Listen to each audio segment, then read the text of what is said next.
If you're always broke at the end of the month, it's probably not because you don't earn enough.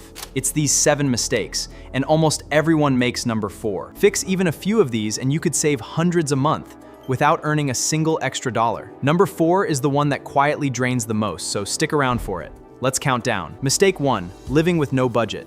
If you don't tell your money where to go, it just disappears. A budget isn't a cage, it's a map. People who track their spending save up to 20% more from awareness alone. 2, paying yourself last. Most people spend first and save whatever's left, which is usually nothing. Flip it. The second money hits your account, auto-move a set amount. There's a 2-second trick to make this automatic. I'll show you at the end. 3, lifestyle creep. You get a raise and suddenly you need a nicer car, a bigger place, more subscriptions. Income went up, savings didn't. The move? When you earn more, keep spending flat and bank the difference. Number 4, forgotten subscriptions. Streaming, apps, memberships you haven't touched. $10 here, $15 there. It costs hundreds. Pause right now and check. Most people find at least 2. 5, paying only the minimum on debt. Credit card interest is brutal.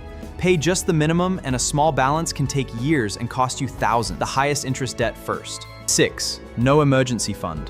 One surprise goes on a credit card. The debt cycle starts. Start small. Even $500 stops you sliding backwards.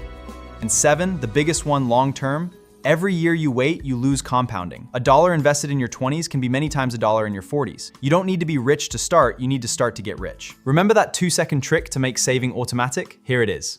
Set 1 auto transfer for the day after payday. Done. You now pay yourself first forever. So which mistake are you guilty of?